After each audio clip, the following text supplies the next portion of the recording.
Siapa yang kita andalkan dalam hidup ini? Siapa yang kita cari saat kita terjepit, waktu kita punya kebutuhan, waktu kita tertekan, waktu kita tidak tahu harus kemana, kita harus berbuat apa, kita lari kemana. Yang kita andalkan dalam hidup kita akan jadi tempat pelarian kita.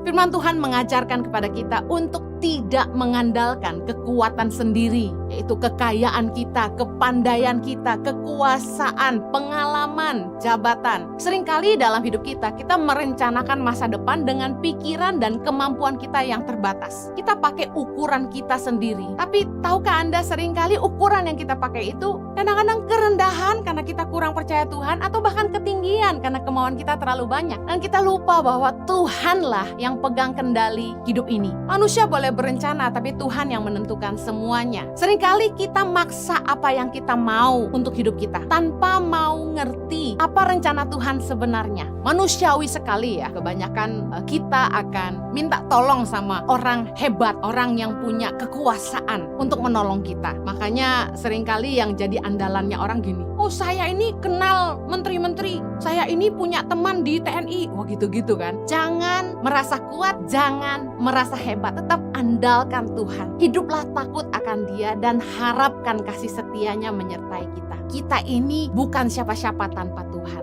Kita nggak bisa lakukan apa-apa tanpa Tuhan. Seperti tulisan di kaos saya, nothing without God.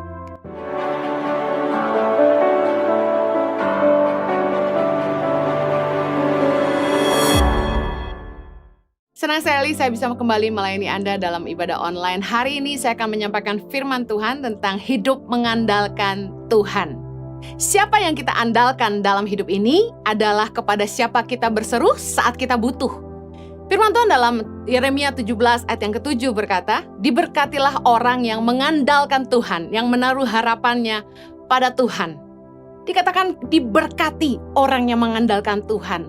Kita yang selalu berseru kepada Tuhan saat kita punya kebutuhan akan diberkati. Katakan amin. Siapa yang kita cari saat kita terjepit menunjukkan siapa yang kita andalkan dalam hidup ini.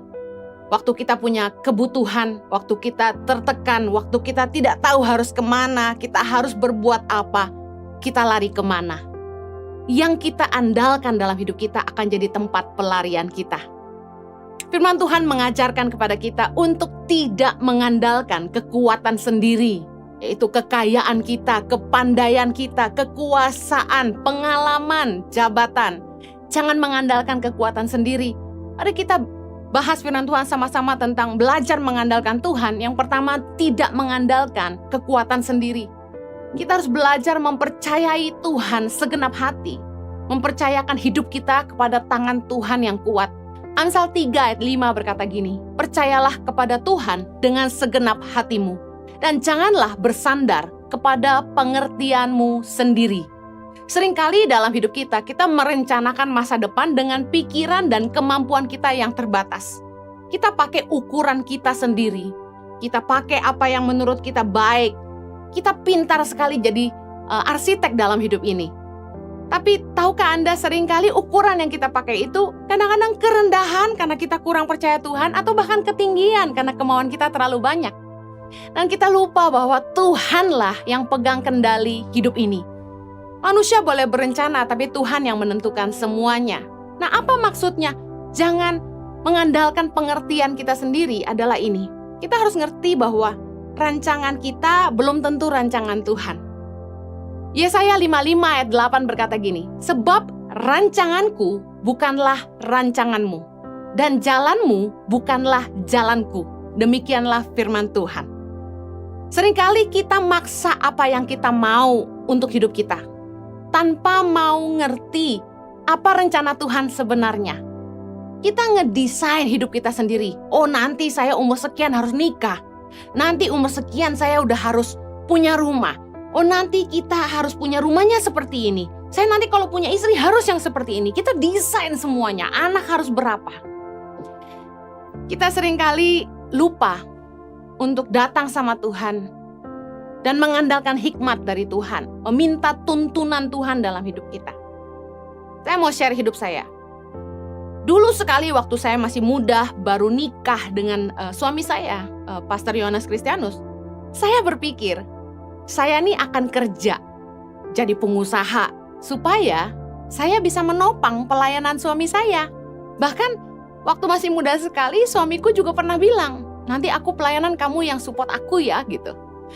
Kenapa gitu? Karena suamiku tuh dari sejak SMA aja kami sekolah, Jojo tuh kelihatan banget pendeta abis gitu. Dia begitu ngomong, halo, wah udah kedengeran, suaranya tuh pendeta gitu loh. Jadi saya pikir, panggilan Tuhan tuh terlalu nyata buat suamiku ya. Cinta firman Tuhan, suka bikin persekutuan, doain orang, wah keren, rohani abis. Sehingga aku pikir ya udah, Jojo nih yang dipanggil Tuhan, saya akan mendukung pelayanan suami saya. Pikiran manusia, sama dengan firman Tuhan tadi kan, kita seringkali bersandar kepada pengertian kita sendiri. Ternyata Tuhan juga memanggil saya untuk terjun ke pelayanan dan kami saling menopang. Kemudian satu hari saya berpikir gini, jujur lelah sekali harus keliling dari satu gereja ke gereja yang lain, nenteng-nenteng koper kaos 40 kilo tiap minggu plus 15 kilo gitu kan. Harus nenteng-nenteng koper jualan gitu. Enggak semua gereja memberikan tenaga untuk membantu. Kadang-kadang saya harus bongkar sendiri, tata sendiri, setelah khotbah lari ke depan jualan sendiri. Enggak semua gereja itu pelayan Tuhannya mau bantu, terutama mereka yang belum kenal kita sebelumnya. Jadi lelah banget sebenarnya, apalagi saya harus khotbah hampir setiap hari dulu. Lelahnya minta ampun. Dan saya bilang gini sama Jojo, kayaknya YTP ini harus disupport sama sebuah perusahaan yang keuntungannya bisa support Tangan Pengharapan. Waduh, saya tuh orang kan suka bangun, jadi suka desain, suka ngatur. Jadi termasuk hidup saya pun saya mau atur gitu. Saya berpikir, ya YTP ini cocoknya punya perusahaan, supaya keuntungan dari perusahaan itu bisa support pelayanan Tangan Pengharapan. Satu kali saya bilang sama teman saya, bro, kamu kan pinter nih ngelola perusahaan-perusahaan yang bangkrut kasarnya gitu. Dibenahi manajemennya, lalu dijual kembali. Nah, bantu saya dong gimana caranya supaya saya bisa bikin perusahaan apa gitu yang keuntungannya bisa support Tangan Pengharapan. Bahkan saya pernah nulis di Instagram satu kali, saking putus asanya, bisnis apa ya yang bisa ngasih makan 5.000 anak pedalaman. Zaman itu masih 5.000 anak. Teman saya salah satu orang yang tergolong sangat aktif di entrepreneur, dia bilang gini, aduh sorry saya terus terang nggak tahu usaha apa yang bisa kasih makan 5.000 orang. Saya jujur sama Jojo tuh berkali-kali bahkan mencoba banyak hal ya. Anda tahu bahwa Tuhan kasih inspirasi bikin kaos positif by YTP, lalu kemudian saya mulai bikin batik Tangan Pengharapan. Untungnya nggak terlalu banyak, dan kalau dibilang itu bisa mensupport Tangan Pengharapan sama sekali kurang.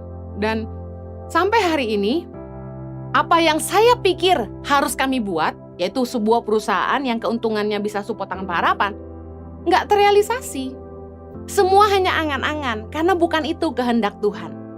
Yang ada hari ini Tuhan mengizinkan kami punya gereja berbasis online YouTube yang dimana kami gembalakan, yaitu JKI Impact Community Indonesia. Dan justru dari pelayanan online inilah kami bisa terus menopang Tangan Pengharapan tanpa kami harus keliling bawa koper untuk jualan. Jalanku bukan jalanmu, kata Tuhan. Rancanganmu bukan rancanganku. Kadang-kadang kita terlalu sok pinter ngedesain masa depan kita dengan pikiran dan kemampuan kita yang terbatas. Kita membatasi Tuhan untuk bekerja lebih hebat dalam hidup kita. Jangan mengandalkan pengertian kita sendiri. Mari percaya kepada Tuhan dengan segenap hati. Amin. Yeremia 17 ayat ke-5 berkata begini, beginilah firman Tuhan, terkutuklah orang yang mengandalkan manusia, yang mengandalkan kekuatannya sendiri dan yang hatinya menjauh daripada Tuhan. Hatinya menjauh daripada Tuhan artinya dia sudah tidak cari Tuhan lagi. Pakai pengalaman, kesuksesan di masa lalu untuk hal-hal di depan. Kita tidak bisa mengandalkan kesuksesan di masa lalu, pengalaman kita di masa lalu untuk menjalani hidup kita hari ini. Setiap hari kita butuh Tuhan. Makanya berkat Tuhan itu selalu baru setiap pagi, kata firman Tuhan. Lalu kalau kita mengandalkan Tuhan gimana? Apakah kita nggak perlu buat apa-apa? Tentu salah. Iman tanpa kerja keras sia-sia. Orang yang mengandalkan Tuhan, mereka berdoa, meminta hikmat dan pimpinan Tuhan dalam setiap keputusan dan langkah mereka. Membawa Tuhan serta. Tapi mereka tetap bekerja dengan keras. Karena Tuhan akan menyirami kebun kita. Tapi kita sendiri yang harus mengelola kebun kita. Gak mungkin uang jatuh dari langit. Tuhan pasti memberkati pekerjaan kita. Apa yang kita kerjakan dengan tangan kita. Ada firman Tuhan yang berkata, Dia memberkati orang yang dikasihi pada waktu tidur. Artinya gini, tanpa kita sadari, ketika kita sedang istirahat, ketika kita sedang punya waktu untuk hidup kita juga tidak melulu cari harta, Tuhan itu sanggup bekerja, memberkati ladang-ladang kita, memberkati apapun yang kita kerjakan. Tuhan sanggup mendatangkan berkat, melimpah gandakan apa yang kita kerjakan. Bukan hanya semata karena kerja keras kita, tapi kalau kita bisa kaya itu karena berkat Tuhan. Tuhan itu gak suka sama orang yang mengandalkan kekuatannya sendiri. Mazmur 147 ayat 10 bilang, Ia tidak suka kepada kegagahan kuda. Ia tidak senang kepada kaki laki-laki. Tuhan senang kepada orang-orang yang takut akan Dia. Kepada orang-orang yang berharap akan kasih setianya. Jangan merasa kuat, jangan merasa hebat. Tetap andalkan Tuhan. Hiduplah takut akan Dia dan harapkan kasih setianya menyertai kita. Kita ini bukan siapa-siapa tanpa Tuhan. Kita nggak bisa lakukan apa-apa tanpa Tuhan. Seperti tulisan di kaos saya, nothing without God. Yang berikutnya, jangan mengandalkan manusia, kata firman Tuhan. Jangan mengandalkan sesama orang lain yang kita rasa mampu menolong kita. Sekali lagi, kepada siapa kita berseru saat kita butuh, menunjukkan kepada siapa kita berharap. Kepada siapa kita menggantungkan hidup kita. Mikah 7 ayat ke-5 bilang gini, janganlah percaya kepada teman, janganlah mengandalkan diri kepada kawan. Jagalah pintu mulutmu terhadap perempuan yang berbaring di pangkuanmu. Saya dan suami hampir saja bergabung dengan salah satu gereja teman yang berencana buka cabang di Jakarta. Dengan satu pikiran, wah kalau kami bantu menggembalakan gereja mereka, mungkin gereja ini akan support Tangan Pengharapan. Motivasi saya cuma satu, saya mau berhenti keliling khotbah karena Tuhan minta saya fokus untuk keluarga. Tapi saya juga nggak mau saya tidak buat apa-apa untuk Tangan Pengharapan. Karena dari dulu, kenapa saya terus terima khotbah keliling itu? Karena ada satu tekanan kalau saya nggak keliling, lah siapa yang bantu Tangan Pengharapan? Tapi rencana manusia belum tentu rencana Tuhan. Tuhan gagalkan. Saya melihat bahwa bukan kehendak Tuhan untuk kami bergabung dengan salah satu gereja teman kami ini. Puji Tuhan karena hari ini Tuhan buka jalan, kami bisa menggembalakan gereja sendiri yaitu Impact Community Indonesia. Kita nggak boleh mengandalkan manusia. Mazmur 146 ayat yang ketiga berkata gini, janganlah percaya kepada para bangsawan, kepada anak manusia yang tidak dapat memberikan keselamatan. Manusiawi sekali ya, kebanyakan kita akan minta tolong sama orang hebat, orang yang punya kekuasaan untuk menolong kita. Makanya seringkali yang jadi andalannya orang gini, oh saya ini kenal menteri-menteri, saya ini punya teman di TNI, wah gitu-gitu kan. Bahkan kalau kita lihat kendaraan-kendaraan, pasang stiker-stiker dengan logo seolah-olah mereka itu punya koneksi dengan kepolisian dan lain sebagainya. Kita seringkali cenderung untuk mengandalkan orang yang kita pikir mampu menolong kita. Punya kedudukan, punya kekuasaan, punya pengaruh, punya kekayaan. Nah, saya mau share pengalaman saya.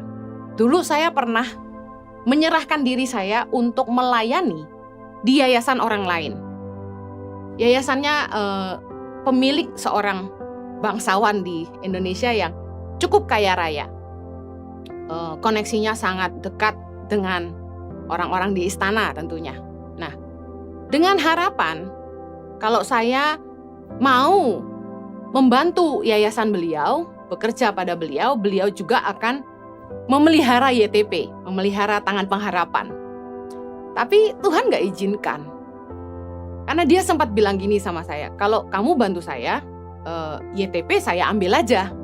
Wah, saya tenang, wah asik, gak usah jualan kaos lagi. Tapi Tuhan gak izinkan. Saya sempat konseling sama mentor kami dan dia bilang, Tangan Pengharapan memang kecil tapi Tuhan titipkan di rahim kamu sendiri. Saya bersyukur saya gak mengandalkan bangsawan ini karena Tuhan juga gak izinkan. Kalau Tuhan gagalkan itu caranya beda-beda, tapi saya bersyukur. Yang terakhir, kita jangan ngandelin kuasa gelap. Jangan datang kepada berhala-berhala, dukun-dukun, peramal, tukang tenung, feng shui, dan lain sebagainya untuk cari hoki istilahnya. Banyak kan orang itu mau bangun rumah, mau jual rumah, panggil orang-orang yang punya kekuatan gaib. Doa ke dukun, macam-macam. Ambil tanah, disimpan, supaya dijampi-jampi nular kayanya orang. Pasang air mancur supaya rezeki jalan terus. Bahkan saya lihat banyak di toko-toko pasang patung kucing yang tangannya gini-gini itu. Saya tanya, ini patung kucing buat apa? Katanya untuk datangin hoki, rezeki. Ulangan 18 ayat 10 bilang gini, di antaramu janganlah didapati seorang pun yang mempersembahkan anaknya laki-laki atau anaknya perempuan sebagai korban dalam api. Ataupun seorang yang menjadi petenung, seorang peramal, seorang penelaah, seorang penyihir, seorang pemantra, ataupun seorang yang bertanya kepada arwah atau kepada roh peramal, atau yang meminta petunjuk kepada orang-orang mati. Sebab setiap orang yang melakukan hal-hal ini adalah kekejian bagi Tuhan. Dan oleh karena kekejian-kekejian inilah Tuhan Allahmu menghalau mereka dari hadapanmu. Jangan sampai kita datang ke peramal, dukun, orang kuat, orang pintar, apalah namanya, untuk cari kekayaan. Imamat 19 ayat 26b bilang, janganlah kamu melakukan telaah atau ramalan. Imamat 19 ayat 31 bilang, janganlah kamu berpaling kepada arwah atau kepada roh-roh peramal. Janganlah kamu mencari mereka dan dengan demikian menjadi najis karena mereka. Akulah Tuhan Allahmu. Penyembahan berhala, mencari rezeki kepada roh-roh gelap merupakan kekejian bagi Allah. Jangan sampai kita menyembah kepada berhala demi harta. Ada orang-orang yang mencari pesugihan ke dukun. Pergi ke tempat-tempat yang katanya keramat, membawa persembahan, duduk di bawah pohon, nungguin daun jatuh dari pohon keramat itu untuk disimpan daunnya di dompet, katanya biar dompetnya tebal. Datang ke dukun-dukun untuk disemprot, disembur-sembur pakai air, dikasih minum ini dan itu. Bawa pulang, doain apa lalu dibawa pulang disimpan, disembayangi. Ada yang kemarin cerita sama saya, nyolong tanah dari rumah orang kaya, lalu tanahnya disimpan katanya supaya kekayaannya nular. Dan yang lucunya, katanya harus dicolong, gak boleh ketahuan sama yang punya. Lalu memanggil feng shui untuk mengarahkan pintu mana, meja ngadep mana yang hoki. Minta nasihatnya sama orang-orang sakti. Air mancur harus terus mengalir, supaya rezeki ngalir terus. Harus ada yang bikin patung ikan, lukisan ikan, katanya supaya rezeki lurus-lurus. Macem-macem. Dengar baik. Susah payah gak menambahi. Berkat Tuhan yang menjadikan kita kaya, kata firman Tuhan.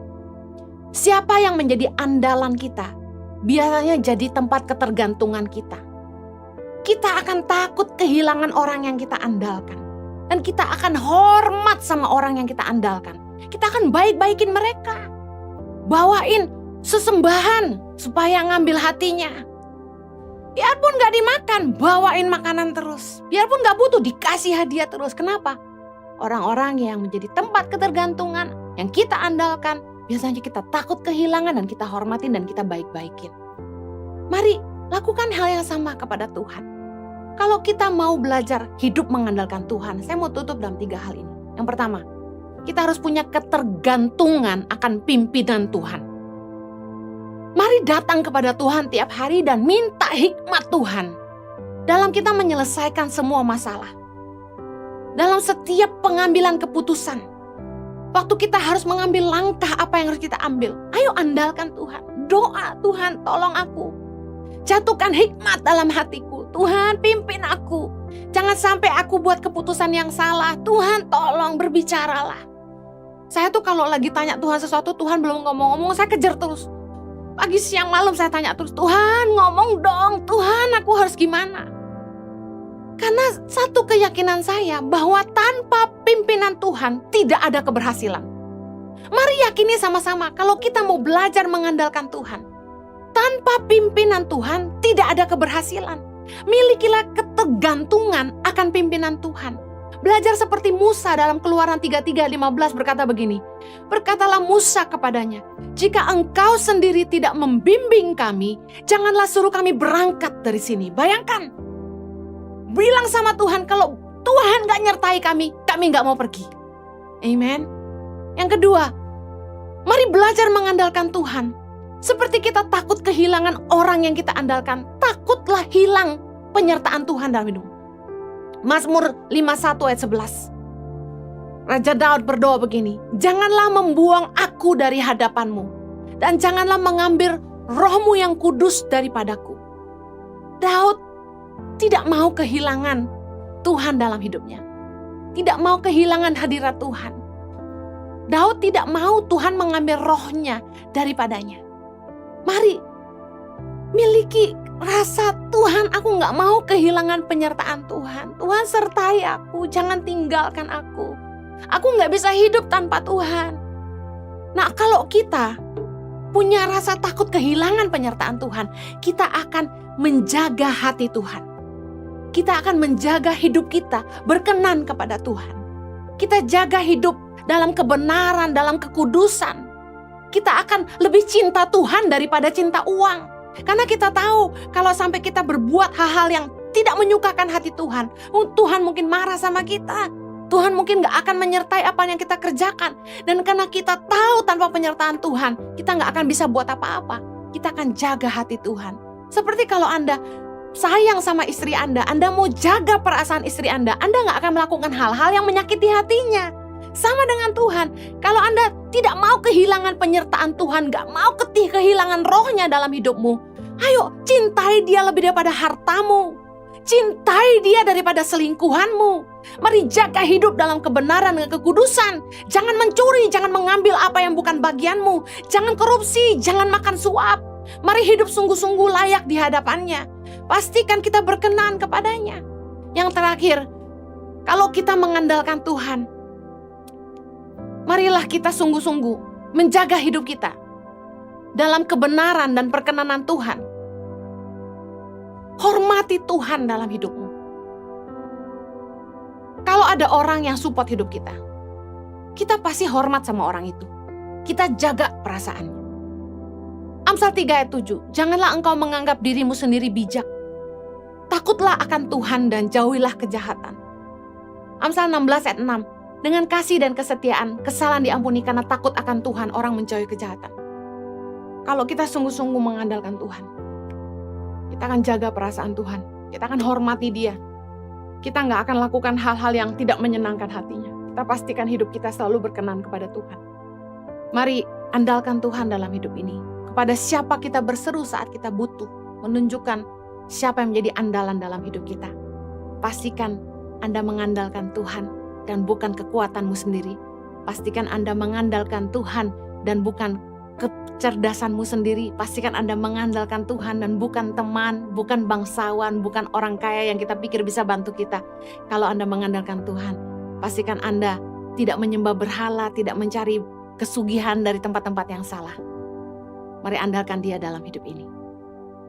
Bekerja sungguh-sungguh, tapi minta dia menyertai selalu. Tuhan berkati, mari kita berdoa. Kiranya kasih karuniamu menolong setiap kami untuk terus hidup dalam kebenaran, kekudusan, dan juga hidup mengandalkan Tuhan. Bapa, tolong umatmu, berikan hikmat pada setiap kami Tuhan, dalam membuat keputusan dalam hidup kami, dalam menghadapi setiap masalah, jalan keluar, berikanlah hikmat dan nasihat. supaya kiranya penyertaan-Mu Tuhan yang membuat kami berhasil dalam apa saja yang kami kerjakan.